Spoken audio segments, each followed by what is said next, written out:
listening to The Final Score with Stevie Fly.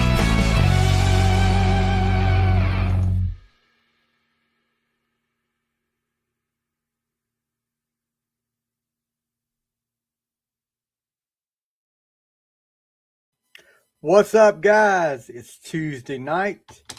It was Tuesday night. That's the time for The Final Score, 7:30. What a difference a week makes, guys. I'm sitting here right now.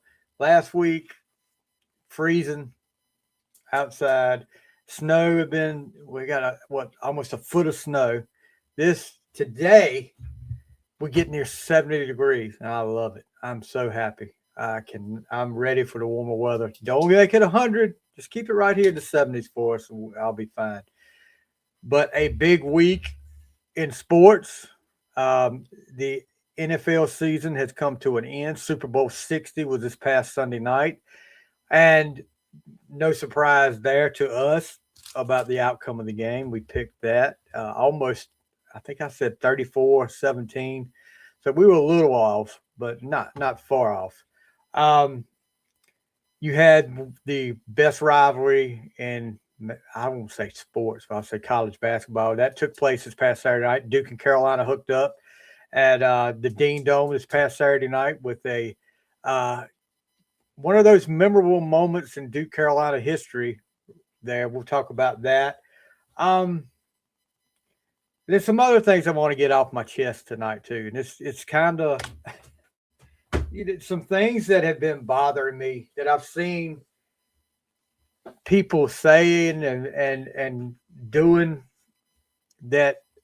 And in this day and time, I've done a lot. Look, a lot of times I have said, "The heck with it. I'm going to ignore it.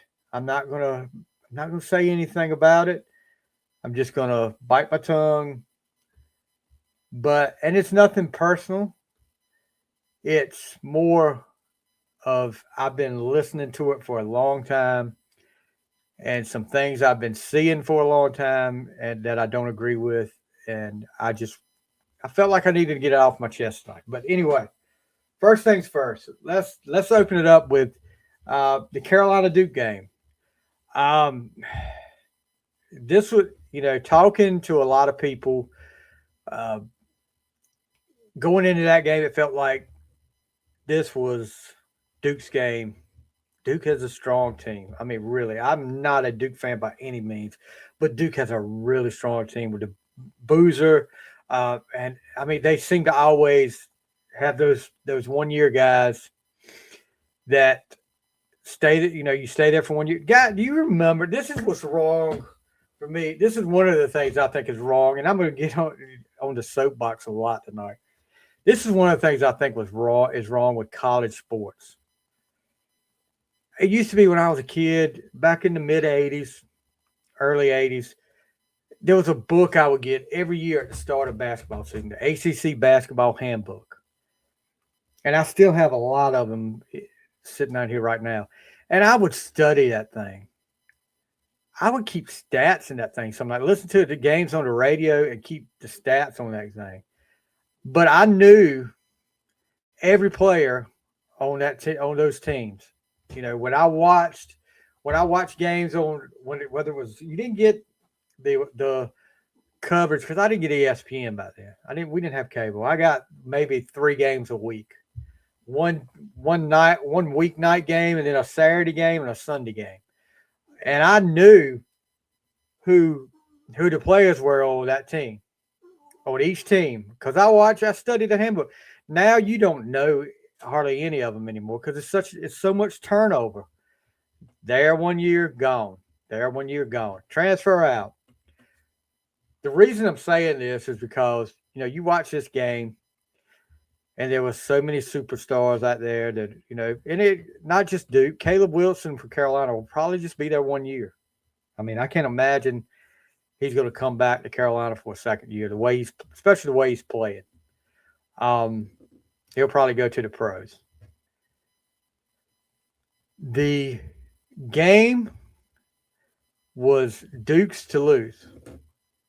And Duke held double-digit leads during that game. I want to say they were up double digits to half. Carolina down the stretch, Carolina came back, and the play that, tied at 68. Carolina makes a stop. Boozer misses a driving layup. He misses that. Carolina gets the ball, calls timeout. They draw up a play. And you would think, okay, this is definitely Caleb Wilson. You're gonna see Caleb Wilson either he's gonna win it or we're going in overtime. Thanks for the like, Doug. And perfectly drawn up play. Pick and roll. Here comes Caleb Wilson down the lane. It seemed like every Duke defender came over with who's waiting over in the corner with Seth Trimble. Sitting there wide open. Nobody around him. He hits the three with 0.4 seconds left. How they decided that was 0.4 seconds left, guys, I don't know, because I thought the time ran out, but, it is what it is. So Carolina fans rush the court, players rush the court. They have to get them off. And Duke, of course, they don't get the win. Carolina wins 71-68. But the thing about that, guys, the guy that hit the game-winning shot has been at Carolina for 4 years. He's a 4-year senior at Carolina. I mean, this is the kind of things you like to see. So Carolina gets the win. Of course, let me tell you this. There's a reason that I do not like Duke anymore. This goes back to 97-98. Vince Carter, Anton Jamison, ACC tournament championship game. They demolished Duke. After the game, of course, they're celebrating. They're celebrating because they won the ACC tournament, which is a big thing. Mike Krzyzewski in a press conference after the game said, well, I didn't appreciate all the dancing and the celebrating. What do you expect? So let's fast forward a year later. Duke beats Carolina. I believe it was the ACC championship game, the ACC tournament. Dante Jones, during the game, is running by the Carolina bench, dancing, taunting. Krzyzewski's asked about that. Well, what do you expect him to do? This is just him being happy about what he's accomplished. Let's call a hypocrite. And I know right now some of you Duke fans are out there going, well, I can't believe you said that about Coach K. Well, I did. And I didn't mind Duke until then. I actually pulled for Duke in the NCAA tournaments until then. So getting back to Saturday night, Carolina rushes the court just like every freaking college in America does most of the time when there's a big win. John Shire after the game. Well, I'm not trying to take any away from the game because it's a great win for Carolina. But the rushing the court, we were fearing for our players. It's the same thing he said a few years ago against, was it Wake Forest beat them at Wake? But also he throws in one of his assistants got punched in the face. In this day and age of everybody's got a camera and everybody was filming, we have yet to see a video of that. And then he comes back and recants that in his press conference this week. But it's okay. Look, guys, safety is important. I know that. How long have we seen people rushing the court? And it was never a problem. All of a sudden, when it happens to Duke, it's a problem, though. And they're going to stop it. Carolina got fined $50,000 for it. They're going to get it stopped. Duke will get it stopped. You watch. you watch. But yeah, Carolina gets the win over Duke. But let me ask you, and this is another.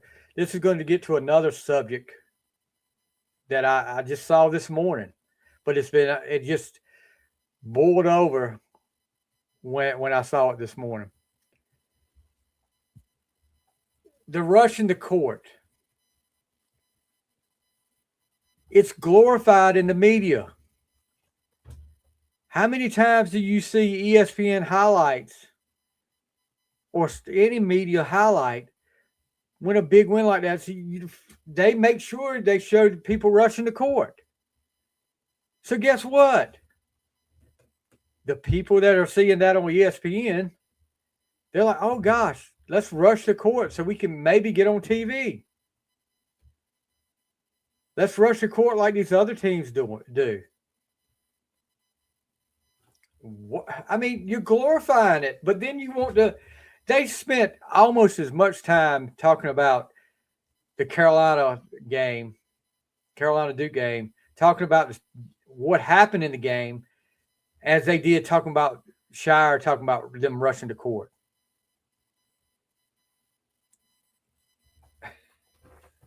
And this morning, when I wake up in the morning, most of the time I turn SportsCenter on.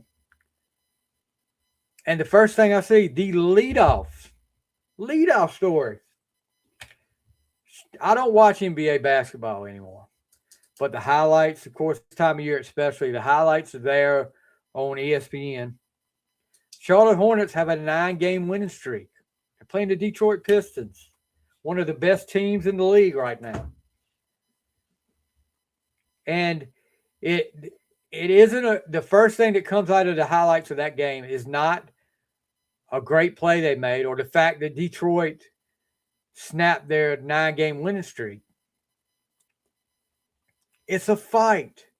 They've spent 5 minutes showing over and over again a fight that 4 players got ejected in. See, my dog ain't like 4 players got ejected.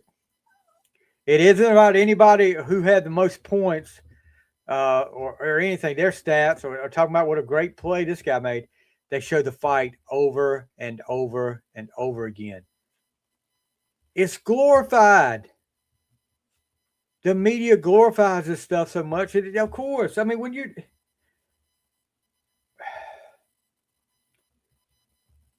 it's ridiculous, guys. It's just stupid. I mean, there's a fight. Yeah, it's fine. Fine, show the fight, but show it after the highlights. And don't spend 10, 15 minutes talking about it. We know they fought. They got ejected. What else you want to talk about? What else can you possibly talk about with that? Stupid. Like Bill Murray said, stupid.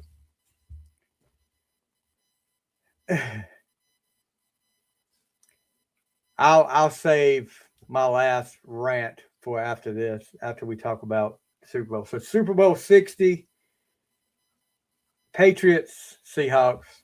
And like I said, I think it was 34-17. I picked Seahawks again. Going into the game, we said Seahawks defense was the key. Drake May has not had a good postseason. He's been sacked. He was sacked several times. He turned the ball over several times. He won against Houston. They won against Houston because C.J. Stroud. We said that over and over again. C.J. Stroud played the worst game ever. I mean, like Dan Orlovsky said, 31 other quarterbacks play in that game. Houston wins. But you got Sam Darnold. The story's coming in. Sam Darnold. Can he win the Super Bowl? This guy that had been wrote off so many times by everybody, including me. I remember on this show, and it was probably when Lynn Bryant, my good buddy Lynn Bryant, was helping do the show. We talked about him seeing. He said he was seeing ghosts with the Jets. How many teams did he play for, guys? Jets, Panthers, 49ers, Vikings. This is a number 1 draft pick, guys. The Vikings, and I'm going to say this, and I'm going to upset one of my buddies here too. Vikings were foolish to let him go. And almost didn't. There was almost a trade. J.J. McCarthy almost got traded to the Raiders. Thank you, Anthony Skinner. Appreciate you, guy. J.J. McCarthy almost got traded to the Raiders, but it fell apart. If you guys, I've been on Anthony's podcast, Hooked on Songs. Check them out, guys. It's a great music podcast. I've been on there a couple of times. Him and Bruce. I can't say Bruce's last name. I'm scared I'm going to say it wrong. Anyway, Sam Darnold been giving up on, dude. He was a backup with the 49ers. And the Vikings took a chance on him, and it worked. But the Vikings, I don't know why. When a guy, and I know McCarthy got hurt. Yes, you're a rookie. You drafted him to be the future of the organization. But this guy won 14 games for you. Yeah, he laid an egg in the playoffs, but you didn't protect him. And I said all along, he's going to have to show me. He's going to have to prove to me in the playoffs before I'm buying in. Well, he did that this year, guys. After that first playoff game against the 49ers, he proved me wrong. I bought into Sam Darnold.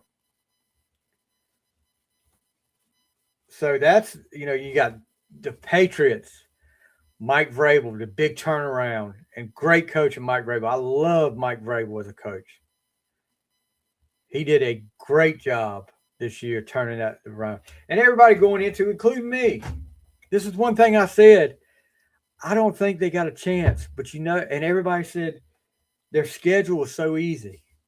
Their road to the playoffs got easier with the Bo Nix injury, with C.J. Stroud. But they're there. So they've got a chance. It's happened so many times, guys, where these teams that you didn't give a chance. We talked about it in the podcast before. NC State, 1983 against Houston. They had the chance. They were there. And they took care of business. Patriots, not so much. Looking at the rundown, defense wins championships. You always hear that. And this was one of, of course, you look at that Seahawks defense. Who is the star on that team, on that defense? Who is the one that you say, if he's not there, they lose? If this guy's not playing tonight, the Seahawks will struggle on defense.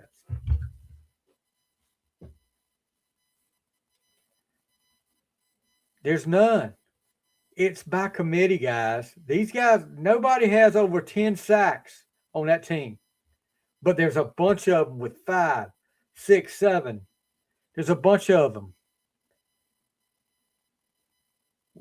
You look at the top player on that defense Sunday night, Witherspoon, the cornerback.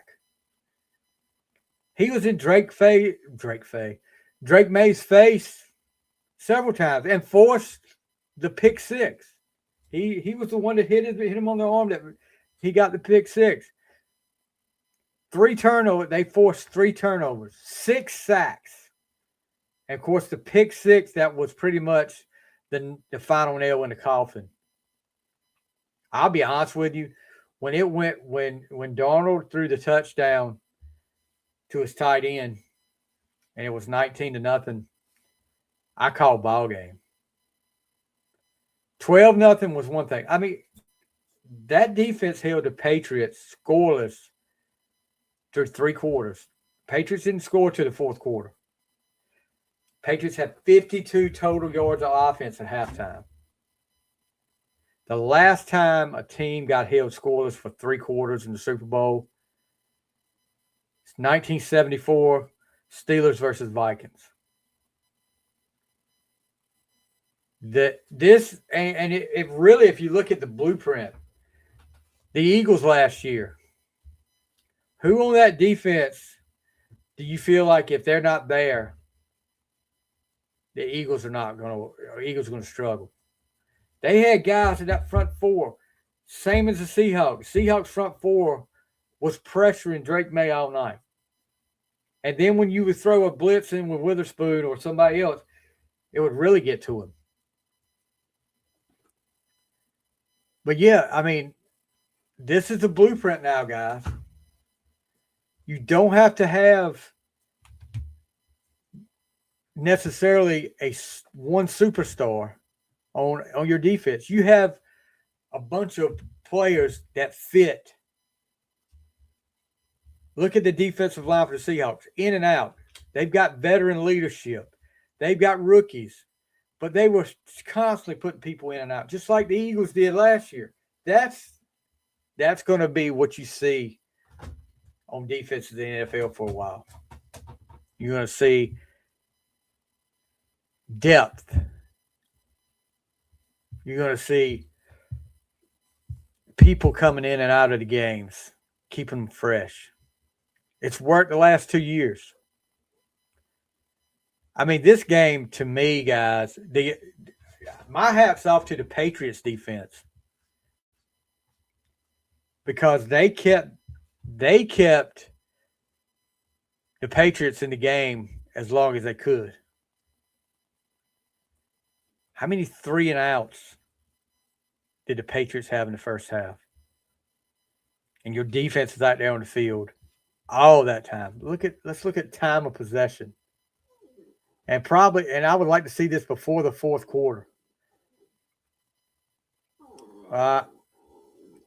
33 minutes to 26 minutes.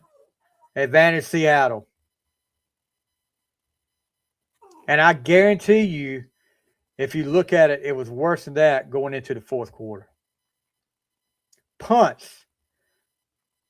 8 punts, which Seattle had 7.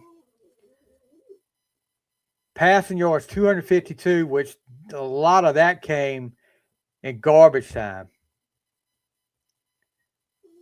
And it was just this game was not this close. And that's what the score tells you. 29-13. So we weren't far off. 5 points off for Seattle, 4 points off for New England. While I'm talking about the Patriots defense, Christian Gonzalez, guy is special. Safety for the Patriots. He's special. Makes a big play on a long pass. Darnold aired it out, trying to hit. I forgot who it was he was trying to hit. The speedy guy. What's the speedy little guy's name? Gosh, 22. I can't remember his name now, but trying to hit him. And Gonzalez comes up. And if you see the pictures on our Facebook page, Gonzalez just laying out, deflecting it. Then right before the half, to Jackson Smith-Njigba in the end zone, he makes a great play, almost intercepts it. And, I mean, my hat's off to him. So, MVP of the Super Bowl, Kenneth Walker III. This guy, you could tell. I was talking to one of my friends after it was Monday, and he was like, I thank God for Kenneth Walker, because if he wasn't playing the way he was, the kicker would have probably got the MVP. 5 field goals, and they were not hard field goals. They were not long field goals. Kenneth Walker had a big day, guys, and guess what? Free agent. Gets the Super Bowl MVP and getting ready to be a free agent. 27 carries, 135 yards. broke when he got to the edge. He got to the edge, guys, and he was breaking tackles. Didn't get in the end zone, but he was what kept that Seattle offense going. Darnold didn't have the best game, not at all. 19 for 38. I think he had one touchdown, 202 yards. So passer rating of 74.7. Not that great, but guess what? He didn't turn the ball over. And this is, I think, is it the first in history a quarterback that did not turn the ball over in the postseason? He's with he may be with somebody, but it's the first in a long time. But Kenneth Walker, dude, his dad was at the game. Hold on, guys. Got to get hey, Powerade, are you watching? Powerade, guys, the extra sour. This is the extra sour peach pucker. I love these things. There's another one too. There's a sour apple if you want to check those out.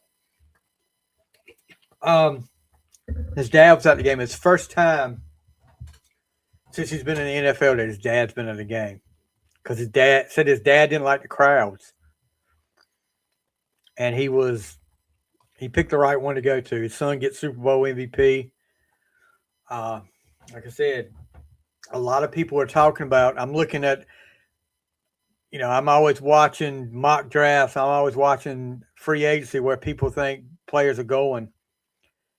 And a lot of people are saying Kenneth Walker might end up in Kansas City, which would be a good fit for Kansas City because they need a running back. Anyway, getting back to the game, Walker keeps it. I mean, he gets a lot of first downs and keeps drives going for these guys. It's 9-0 at the half. And you're thinking, I'm thinking the whole time, if you watch me go, I went live at halftime. I'm thinking that's trouble for Seattle because you should be up 3 scores right now. You should be killing. I mean, you're shutting them out, but you should be, it should be 20-0, 17-0, something like that.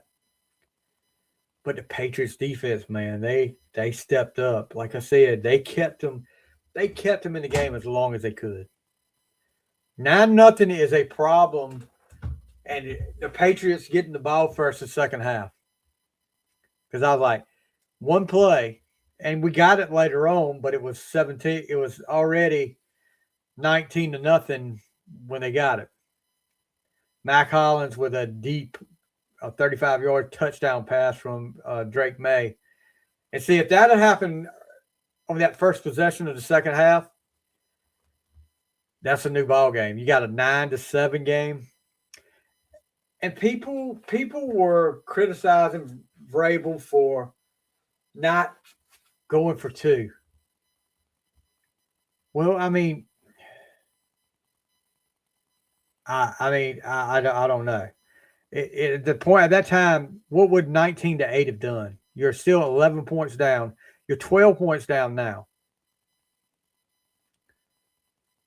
At that point, I think he was happy to get points on the board. But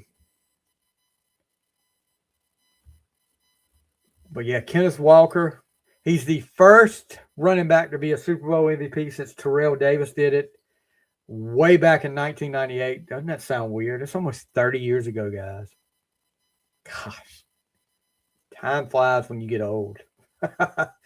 Don't believe me? Wait. So now the Seahawks have to make a choice with Walker. Zach Charbonnet's there. That's his running mate who was injured in the playoffs. But now you've got a bona fide guy that's going to want some money. You got to make a decision what you're going to do. Super Bowl Sam, or some people called him slinging Sammy D. Did you ever think you'd be talking about Sam Darnold starting in the Super Bowl? Like I said earlier, it didn't cross my mind years ago. The only way I thought he'd be in the Super Bowl would be holding a clipboard. But he did it, guys. He wasn't great. Like you said, he wasn't great, but he really didn't have to be great in that game. The defense gave him, and there were several times where he scared me the first of the game. I thought he was going to get that turnover because he was throwing balls where he had no business trying to throw them in. He was trying, kind of like the Brett Favre gunslinger mode was what he was doing. But he got out of a lot of things. And man, the one play where he scrambled out of a short sack, and Jackson Smith-Njigba got behind the secondary, was breaking free. He missed him by a couple of yards, and that was easy touchdown. Just missed it by that much. Was that Agent 99 from gosh, what was that show's name? Old show. Gosh, no, I can't remember it now.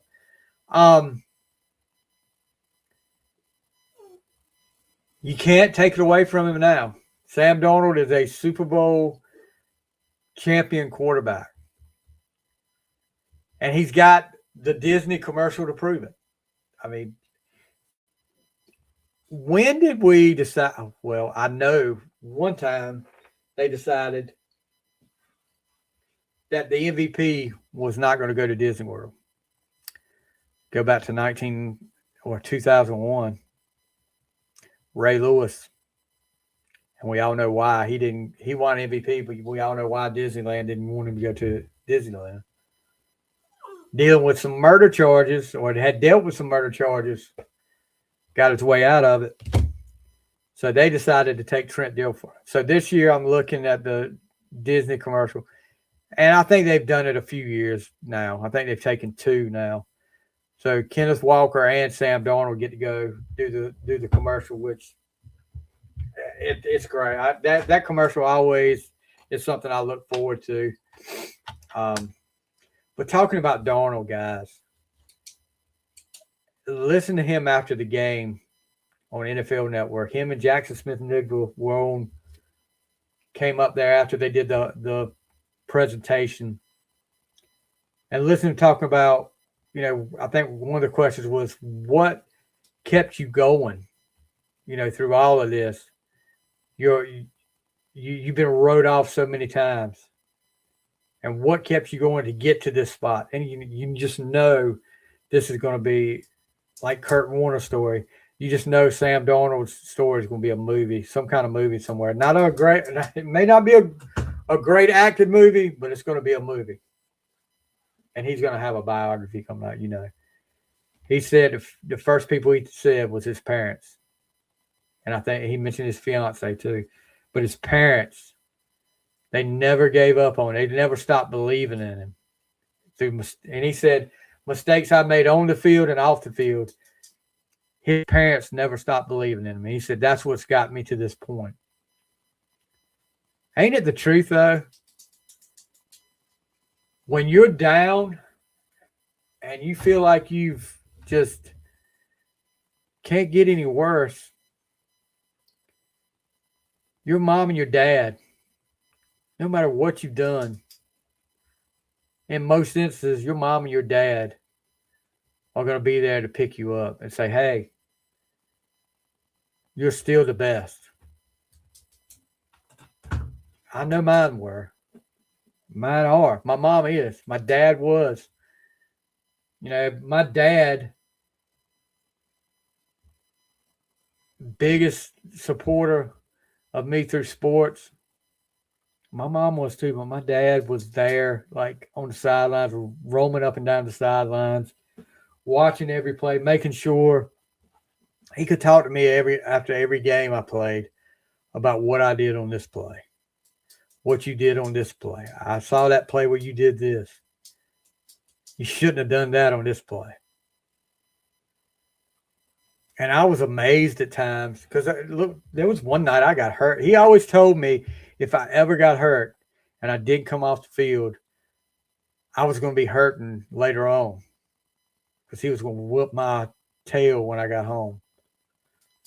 And there was a game when I got hurt, and the first thing I did, I was in a pile, and this guy from another team intentionally headbutted me with his helmet across my knee. And I'm sorry, knee pads don't protect you from a big helmet coming across your kneecap. And I got ready to stay in. We scored a touchdown, and we were going for the 2-point conversion. I think I stayed for the 2-point conversion. And I came off the field because my knee went numb. And I went off the field and the trainer was over there looking at it. I said, let him tape it up and let me see how I do, because I didn't want to come out of that game. So he taped it up. He let me go back in, and I played another 3 or 4 weeks before my knee was really close to being really messed up. Luckily, we avoided that. But yeah, that's the thing. Parents, and no matter what you do, whether it's sports, whether it's life, later on in life, they're your biggest supporters. And I'm just grateful and thankful for my mom. She's still with us, my dad, for the time with him. And I want to send out my prayers and my sympathies for one of my former co-hosts and my assistant coach and one of my best friends out there, Eric Sawyer, who's going through that right now. His dad passed away this morning. So if you guys can keep him and his family in your prayers, I sure would appreciate it. He's one of the best guys you'll ever meet. Eric, I think the world of him. Like, me and him didn't know each other. He comes out on the field one day while I'm having practice. I asked if he could help coach, and the rest is history. 7 or 8 years later, he's one of my best friends. And buddy, I'm praying for you. I know what you're going through. So Drake Maye,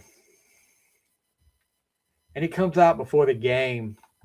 Why they waited till this? Because I don't remember hearing anything about a shoulder injury till now. He got a shot for his shoulder. He's had a shoulder injury. And take nothing away from, his playoff run has not been great. And I don't know if that shoulder, he didn't make excuses. I've given that. He did not make excuses to say the shoulder was what cost me the game. He was a runner-up for MVP to Matthew Stafford. Some folks think he should have got it. I didn't think he should have got MVP because he turned the ball over a lot. I know when Pittsburgh somehow beat them early year. And when I say somehow, I know why, because he turned the ball over a lot. But that was a different team at the start of the year than it was the end of the year, middle of the year too. 3 turnovers, 2 interceptions, 1 fumble. And he got a lot of people look at his stat. He threw for 200. How many yards was it? 295. And you look at it, he has 2 touchdowns. But it's just like Patrick Mahomes last year against the Eagles. A lot of those yards came in garbage time. Wasn't when it counted, guys. Wasn't when it would have made a difference in the game. If he'd have threw for all those yards when it counted, when they were still in the game, then yeah, they may have had a chance, but didn't happen that way.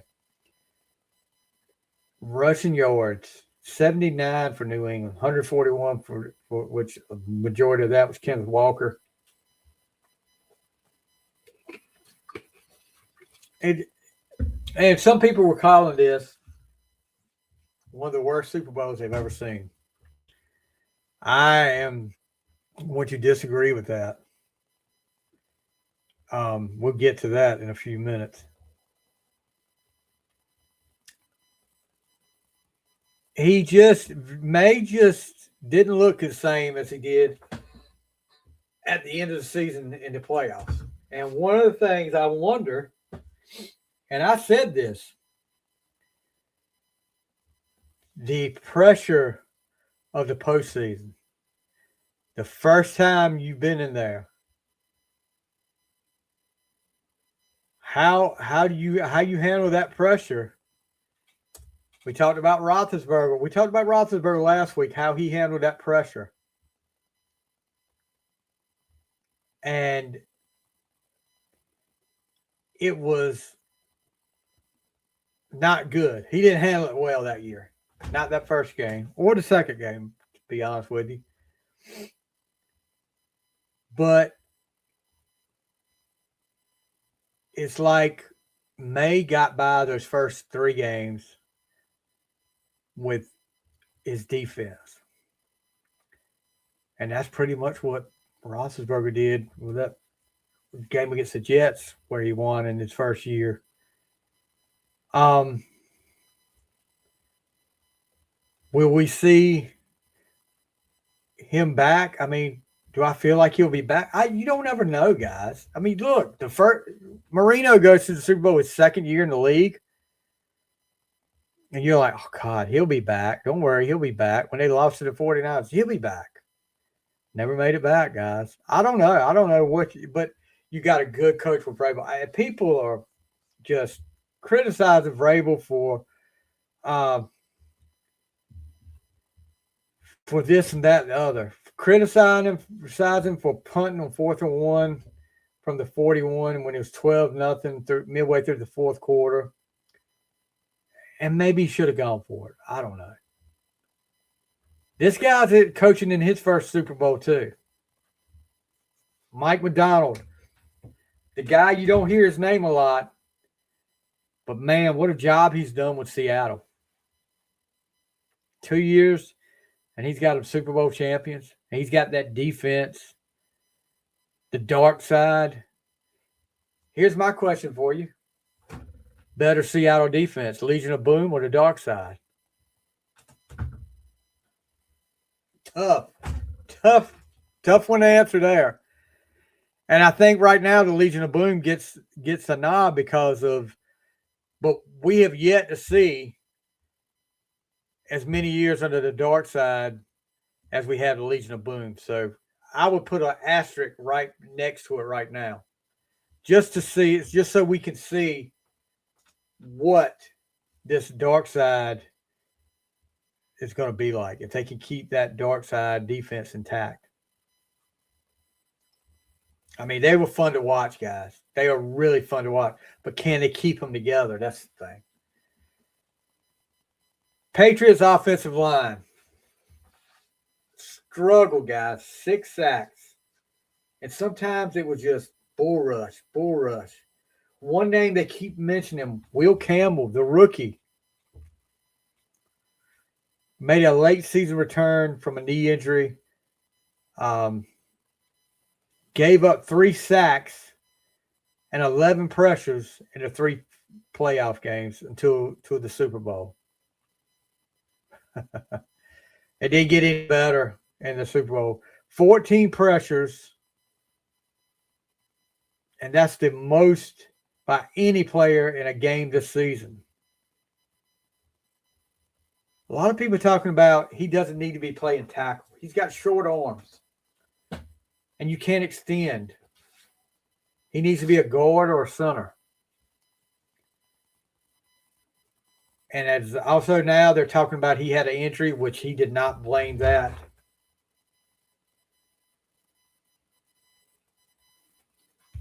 He did not blame that on the way he performed, which I'll give him that. I'll give him and Drake May that. You know, they didn't make excuses.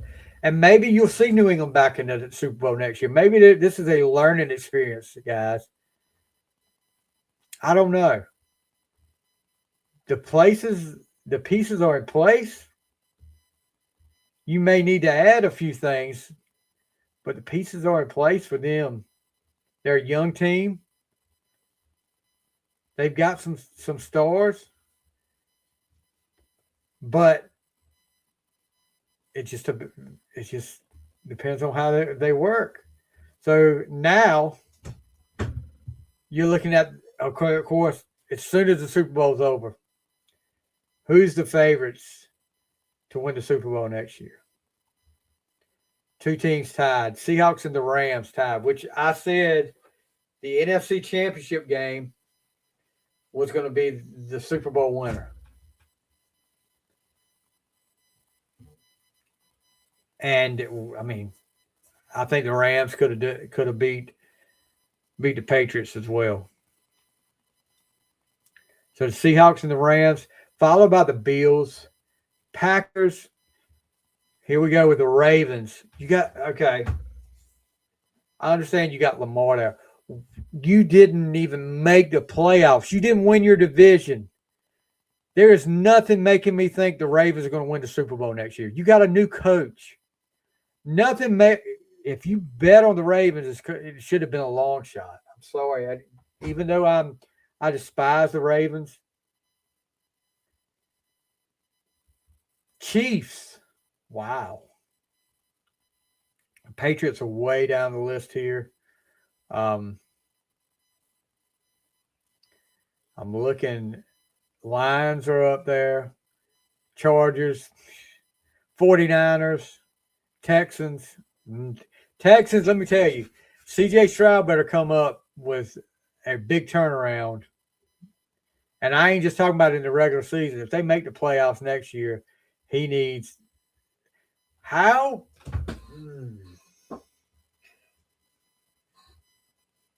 do you have the Texans more of a favorite to win the Super Bowl next year than the Bears? The Bears are explosive on offense. The Bears have a good defense. How do you have the Bears and the Bengals with the same odds to win the Super Bowl next year?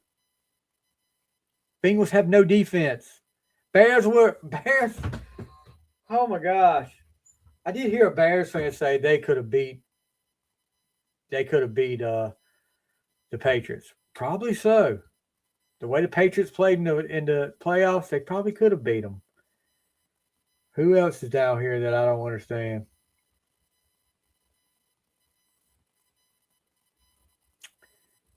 My boys are near the bottom of the list, which I can understand that.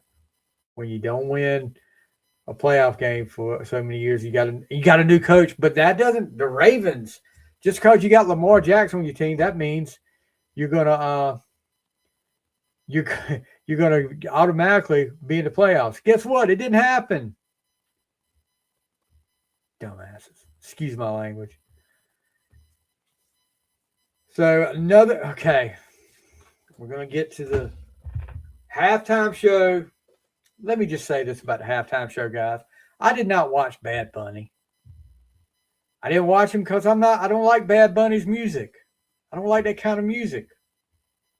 I switched it over to Kid Rock's because I enjoy that kind of music more. The people out there saying that you switched it over there because you're a racist. What? Give me a break. This place is so screwed up right now. If you don't like America, and I don't like to get political on here. I don't want to get political on it, but if you don't like America, leave. The door is wide open for you to leave. That's what this country's all about, is freedom of choice. We chose not to watch Bad Bunny because I don't like his music. I don't like that kind of music. There's a lot of music that I listen to. There's not a lot of Kiss fans out there that I know. I mean, there's lots nationwide, worldwide, but there's people that if I listen to Kiss right now, they would turn their nose up at it. So, I mean, get over it. You're talking about a freaking halftime show of a Super Bowl, and people are getting upset about it. People are talking trash back and forth to people.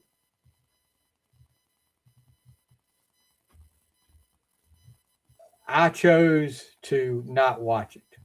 Just like people chose to watch Bad Bunny. I chose not to watch it.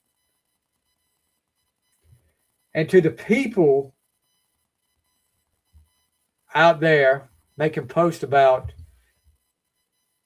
banning or just boycotting the NFL, boycott it if you want to. That's fine. Don't watch it if you don't like it. But abolishing the NFL. I saw a post the other day about abolishing the NFL, what they've done over and this is somebody that when people were talking about canceling stuff years ago, when you were on that side, you didn't want that to happen. It's simple as this, guys. If you don't like it, don't watch it. If you don't want to hear it, don't listen to it. I am so tired of people trying to ruin. I mean, I love the NFL. I love football. Just like what I said earlier about the halftime show. I didn't want to listen to that, so I turned it. So if you don't want to watch football, turn it off. If you don't want to watch a certain movie, turn it off. If you don't want to listen to my podcast, don't. Nobody has tied you down making you do it. Abolish the NFL.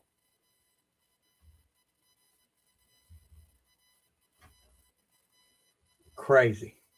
That's what it is. I'm sorry. I'll say it. Do what you want to do, guys. You got that freedom within reason. Do what you want to do.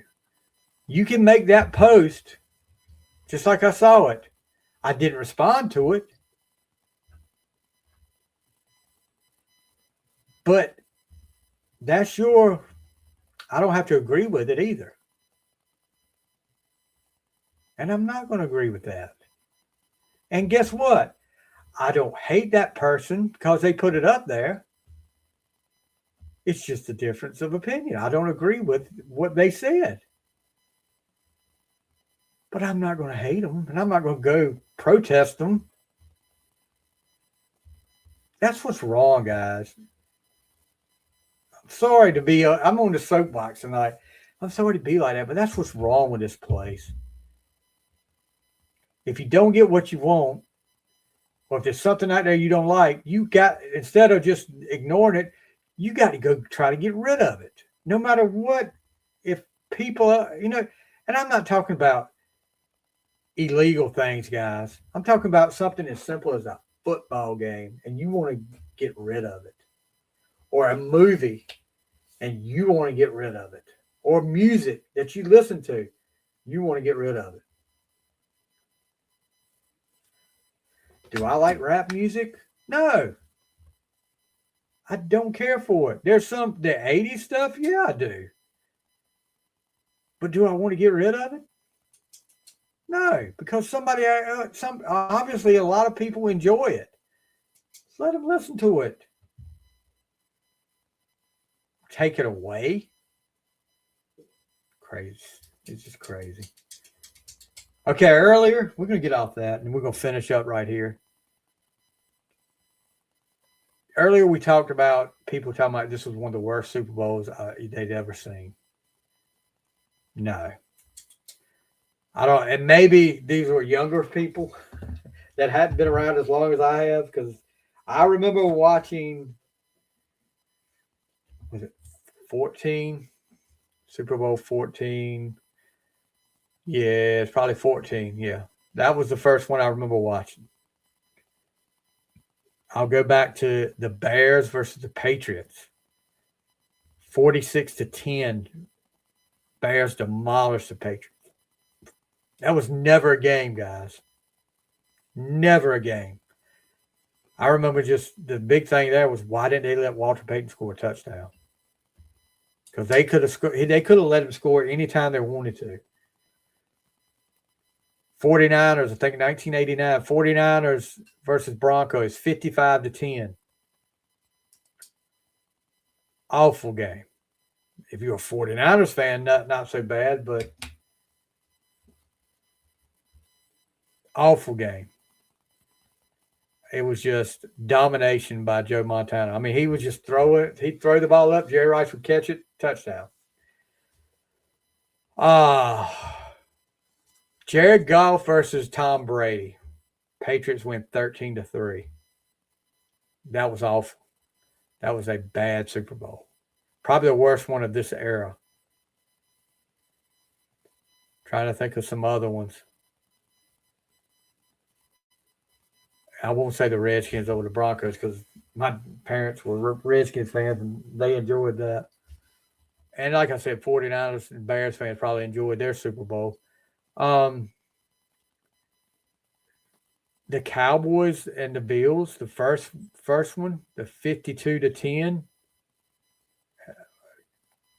You know, and this is what I said last week, guys. I felt like it was going to be a blowout. I wanted it to be a good game, but I felt like it was going to be a blowout. It was pretty much a blowout. I mean, it may not have been 55-10, but it was a blowout. It was never close. So next week, we'll be back on the final score. We'll do our recap of the season, our look ahead. Of course, now we're looking for the draft. Draft will be in Pittsburgh this year. And that's on my bucket list to go see an NFL draft. Me and my buddy, my mentor, Gaddis Hodges, have talked about that. Going to a draft. Maybe if it came to Charlotte one year, we'd go to the draft. That would be something I would love to do. And I'm still working on for this off season, guys, getting the thing going through week by week, starting with the draft and going week by week through the 1980 NFL season, starting something to do in the off season like that. A flashback episode. Last night I've watched it before, but I watched a 30 for 30 on the Scab team for the Washington Redskins. And it was nothing like as a kid watching those games with Pat Summerall. You always knew sometime Sunday afternoon, Pat Summerall and John Madden, you were going to hear them. And it was nothing like it, guys. For me, it was so awesome. NFL was so awesome back then.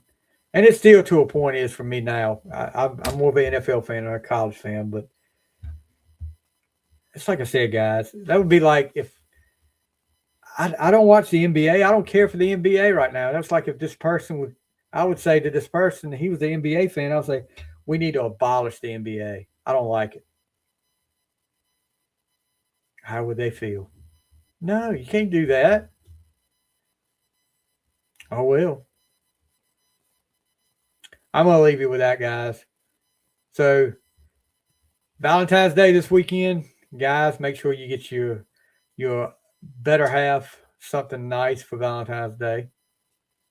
I'm sure you will. Cook them steak. You get one from the Rich Square Market. Take care, guys.